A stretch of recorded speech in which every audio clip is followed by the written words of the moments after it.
If you're not sure what success looks like for you, you end up communicating random or conflicting goals.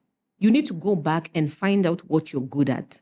Some steps for this, though this is on the side, could include even asking people close to you. Sometimes they see it faster than you do. Hello, and welcome to Convey with Caroline, the show where every story becomes your path to powerful communication and powerful growth. I am your host, Caroline Giro, a communication strategist, speaker, and coach, here to help you discover and amplify your unique voice in today's ever-evolving digital world. Now, let's get started. Today, we want to talk about how to find your voice and to be able to communicate it properly. But it is quite tied to what you're trying to achieve in life. It's tied to what you're trying to do as your purpose. Whether you're unclear about your purpose, it affects every area of your life, including how you communicate. After all, if you don't know what you stand for or where you're headed, your message can easily get lost in translation. That's why in today's episode, we are exploring how to find your voice, not just online, but in everyday life. Every human being has something that is unique to them, that if they search deep in their soul, they'll be able to find it. But how do they do that? Where does this lack of purpose even come from in the first place, right? And we are able to now look and see how we can resolve it, how you can be able to find it. Sometimes people get stuck there, where we are following an education system that has told you, go to school, finish primary school, go to high school, finish high school, go to university, graduate, get your job, get employed. Then you get the job that they told you that will make sense to you. But when you're there, you feel unhappy. You know, even getting a promotion might be difficult. You try to speak up and you feel no one is hearing you. You feel like things are stacked up against you. You feel your boss doesn't like you. Or if you're starting a business, you feel like every business you start doesn't work for one reason or another, and you feel stuck. Or maybe you have found your thing. You found the thing that you do love to do, but you don't know how to start. You don't know how to take this talent of yours and make it profitable. Wherever you are, today's session will take you through a process that can allow you to be able to find your voice and package it properly. And since we're talking about finding your voice through purpose, I want to mention a guiding principle that has helped me personally align my own path. For me, I'm a Christian. I do believe in the Most High. And my guiding principle has been found in Matthew chapter 6, verse 33. Seek ye first the kingdom of God and his righteousness, and all these things will be added unto you. It might look like a very simple statement, but it's quite heavy, because for you to be able to understand who you are, you have to understand why you were made. In everyday life, whenever we buy appliances or buy anything in our lives, it always comes with a manual. And this manual guides us. You get a new, I remember some time back, some years ago, when I first got my first washing machine. And of course, you know, as Kenyans, we don't read manuals. We know it all. And I'm just plugging in, pressing buttons, trying to figure it out here and there, struggling, putting the first wash, why is it shaking and all that. And sometimes that's how we live our lives. The manual is right there. You don't want to read it. You just want to keep trying by trial and error. And you want to try this, it doesn't work. Try this, it doesn't work. But there is a manual. This manual tends to be created by the person who created that thing. And it is so immersed in our society that even when you buy a treat for your child, you go to the supermarket and buy a Kinder Joy. Inside it comes with a little toy. And that little toy has a manual, you know. And this is a product that costs, 100 shillings or whatever it is. It comes with a manual. How about your life that is so, so precious? The person who created you, the being that created you, knows how you are meant to operate. And the easiest way is to just go back to that manual. That's what I believe, and that's what guides me. So first, you go back to the beginning. God himself is telling us that you need to seek him first and his righteousness, and all these other things will be added. What things? The things that you seek. The wealth, the success, the happiness, the peace, the joy. Those are the things that will be added unto you. And you can't skip it. You can't skip it. Otherwise, you always end up with one side of the stick. You could end up with the wealth, but you lack the peace that goes alongside it. You're sitting somewhere and you feel like you're happy, but you lack, success in whatever it is that you're trying to, achieve. How do we get to that? We get to seeking. Seeking means that you have to come from a point where you don't know. The word seek means that you don't know. You don't know what it is you're looking for. That's why you're looking for it. Nowadays, I've entered the phase in my life where I'm getting a bit forgetful. Always, I don't think a week passes when I'm not looking for my car keys or looking for something, That's the way it is. When you're looking, you don't know where it is. You're looking under the table, you're looking on top. That's the meaning of the word seek. So seek means just that. Yeah? You have to start looking. And the only place to start looking is by the manual he left us, which is, of course, the Bible. And you just start from anywhere and start looking. Every day you look, and every day you look, and every day you look. And slowly you will find the principles that will guide happiness there. You'll find the principles that will guide wealth there. You'll find the principle that will guide family and relationships there. It's all there. It's in the manual. Of course, sometimes we get into the hole where we let other people interpret it for us, and that is not seeking. That is, listening to somebody else, which is absolutely different from that. But anyway, back to my main point where I wanted to talk about communication element of it. How does all this tie back to communication? We have to go back and look at the basic elements of the communication process. Communication is a process like any other. Once you understand how something works, you apply the principle, you get the result. Communication is a process that involves a sender. Who is you in this case?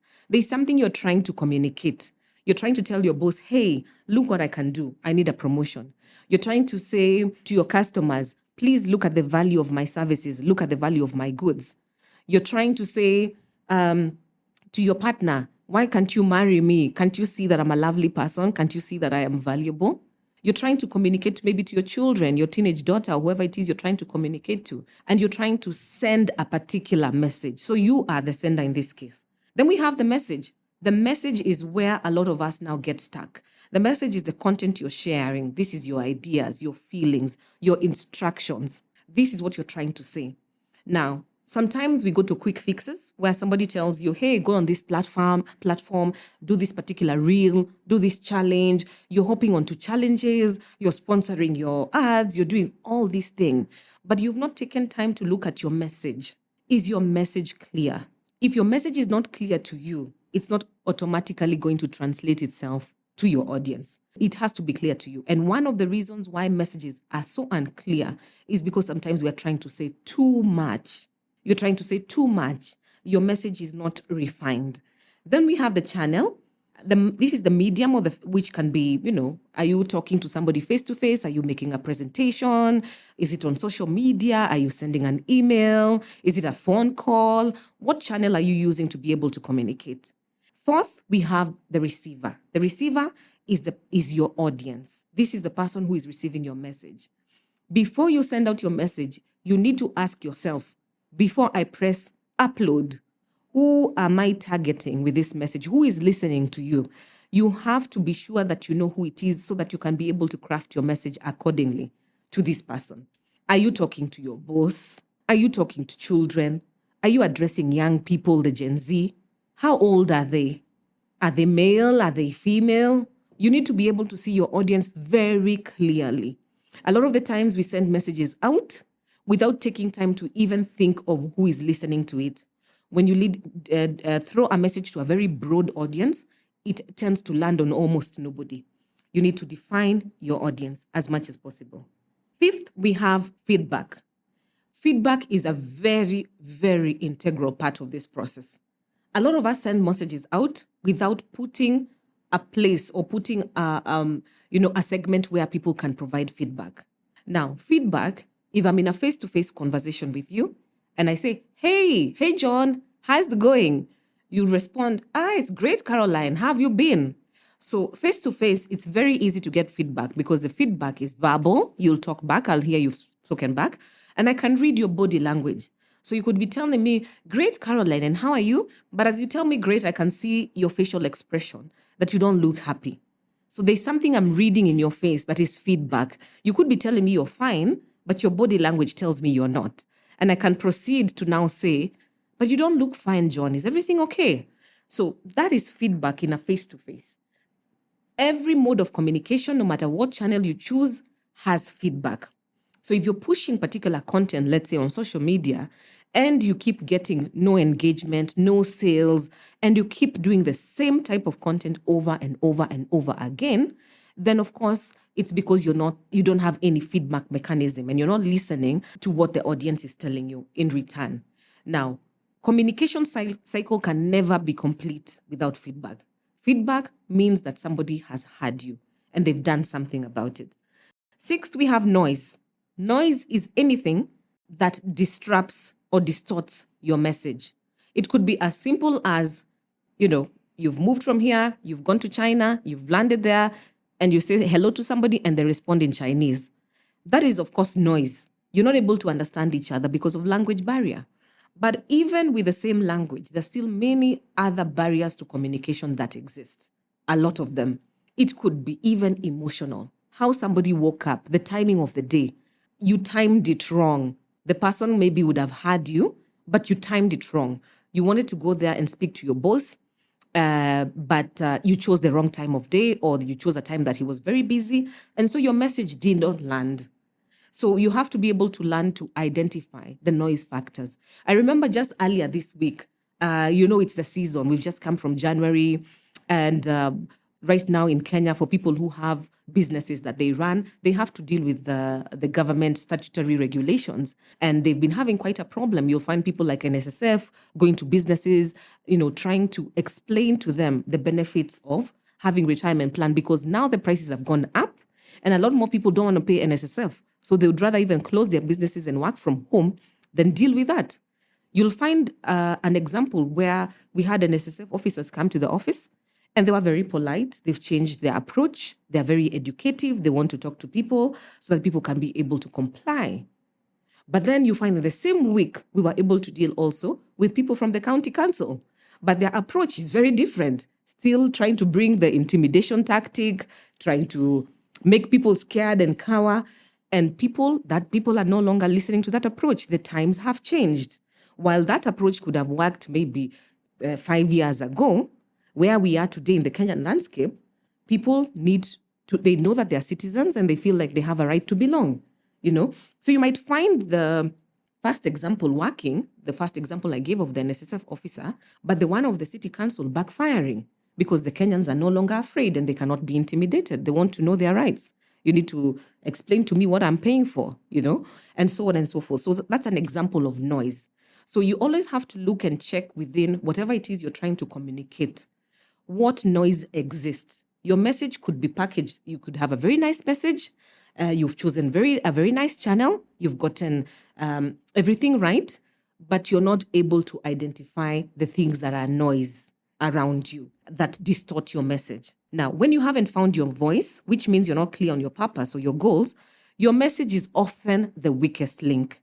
You might use the perfect channel or speak in a quiet environment, but if the core idea is muddled or you're uncertain about what you really want to say, noise creeps in. Suddenly, what you intended to communicate gets lost in confusion or apathy.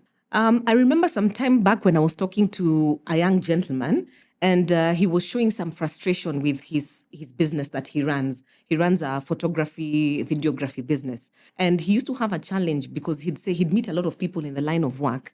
But later on, they'd write to him and just go straight and ask a particular question and say something like, send me pictures, or they don't introduce themselves. They don't even say who they are. And that used to perplex him so much. And he'd also grapple with how to respond to this. And I guess because of the digital media and social media, we are losing the art of conversation. We are losing the art of how to talk to one another. That people do not sometimes see that the way you talk to people face to face is some of the things you need to carry onto the digital space, including courtesy. Courtesy is something that can make your message not be heard. How you talk to people. In this particular case, you'd see a case where grammar is a problem. Somebody has just written you HAE, hi, and you're put off. It can be really off-putting. So even things like courtesy or lack of the courtesy, grammar, how we speak within particular spaces. Of course, you cannot go and be Miss Hoity-toity in a space that doesn't require that either. If I'm trying to address youth and I go there with acting all high and mighty and polished, that could also distort my message as well. So we have to be able to look and see how to be able to work all these things. But going back to our conversation, let's break down why a lack of purpose can create what I call, quote, message noise, quote, unquote. Misaligned goals. If you're not sure what success looks like for you, you end up communicating random or conflicting goals. That's for sure. So you cannot start packaging your message even if you don't know what you're trying to say. You need to go back and find out what you're good at.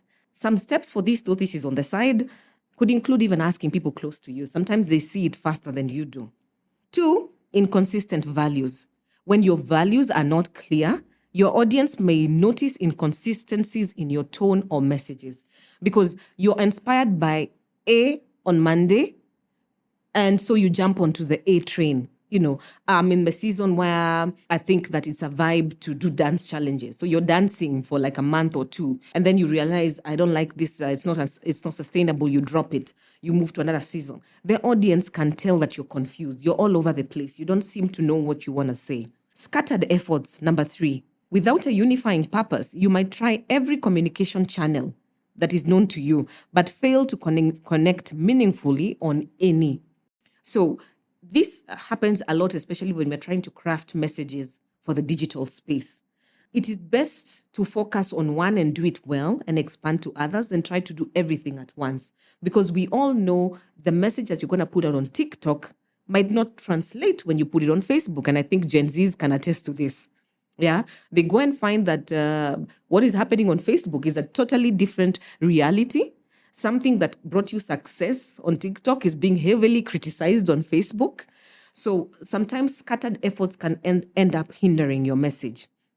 On the flip side, once you anchor your voice in a clearly defined purpose, even if it is a simple one like, I want to help people, find joy in small moments, as a photographer, for example, your message starts to resonate. So you first have to identify the thing that you're trying to do. The noise decreases and feedback becomes more positive.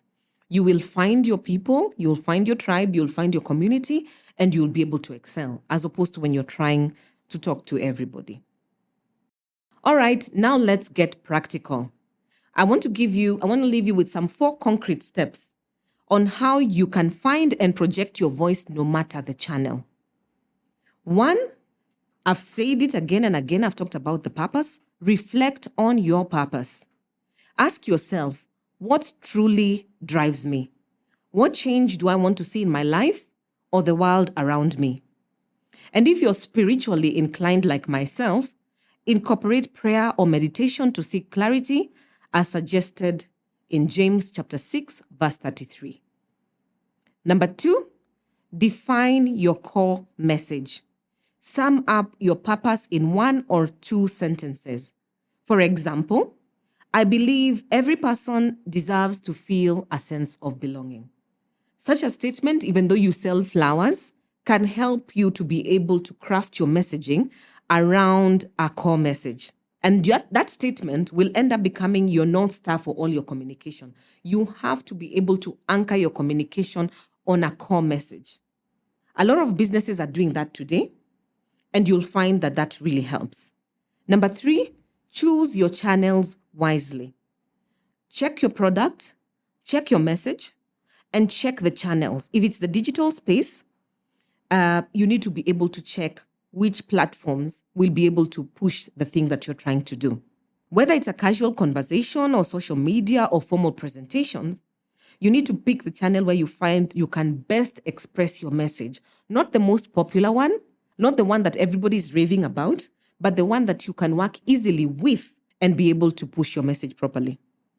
Finally, you need to be intentional about noise. I've already mentioned it a lot, but you need to check for potential misunderstandings or contradictory signals. Also ask for feedback from trusted peers.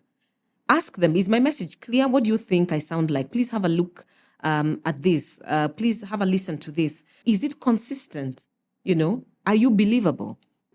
So implement these steps and you'll see a shift in how people respond to you. Whether that is your colleagues, your family members, broader audience, it's amazing how much clarity can turn everyday communication into a meaningful connection. One of the people I greatly admire is the late Wangari Maathai, a Kenyan of noble status who brought great acclaim to her country. You find that she grew up just like many other Kenyans. She grew up in the village. She lived her life, with not really much different from many of us. Grew up, went to school, put effort in her studies, went to university, got her degree, did her master's study, got married like many of us do, settled down, had a family. But then she felt like there was something inside of her that she felt that she needs to share with the world. Now, a lot of people have messages stuck inside of them. And one thing or another, which I'll be able to discuss in the next episode, which is fear, really stops them from being able to implement what it is that is within their hearts. Now, for her, she felt that she had something in her heart that made her want to even run for elective office for her home area to be able to make a difference. While she did not win, she actually lost that particular time. It formed the stepping stone of the role that she'd have in society. With time, she ended up serving, the government and ended up doing a lot of work in her field. But she's best remembered for advocating for the environment, fighting for our trees, putting a legacy within the Kenyan population and even the world. And that's a good example of how a person who is listening to the voice within them can be able to expand their voice, amplify their voice, and be heard, only if they take the first step of defining what their message is. So this is a woman who went to school and studied and did everything, went to the work, got experience, but did not let anything deter her. And this was at a time when her message was not even commonplace like today. Today we talk about climate change all the time. And that's an example of ignoring the noise and pushing through and letting your voice be heard. So as we wrap up our very first episode of Convey with Caroline, I hope you're feeling inspired to explore your purpose and solidify your message. The best way to start is just to start. You have to stop overthinking. I know right now you're listening to me and nodding your head because yes, you are an overthinker. You need to stop being so scared. Take the first step. Don't be scared of making a mistake. Like the example I've given of Wangari Maathai. She had so many missteps. Getting arrested, I'm sure that she had so many moments where she probably was even questioning whether she's doing the right thing. But that step 1 of doing something leads to step 2, leads to step 3, leads to step 4. And before you know it, you have landed somewhere. So start today. Get your notebook and your paper and start writing down what you feel your purpose is. Identify what your core message is and your core statement is. Write it down today. Within a week, you should be able to see some type of difference because once you start the first step, you automatically go to the second and the third and the fourth. When you know who you are and what you stand for, your voice naturally becomes stronger and the impact naturally follows. So if you found today's episode helpful, please subscribe and share with someone who might be struggling to find their voice. I'd also love to hear your reflections on the questions we posed at the start. Let's continue this conversation online or in our community space. And remember, if you could do anything today without fear of failing, imagine how powerful your voice could be. Until next time, remember, the world needs your voice. So let's convey excellence. Thank you for tuning in. I am Caroline Giro, and this has been Convey with Caroline. See you at the next episode.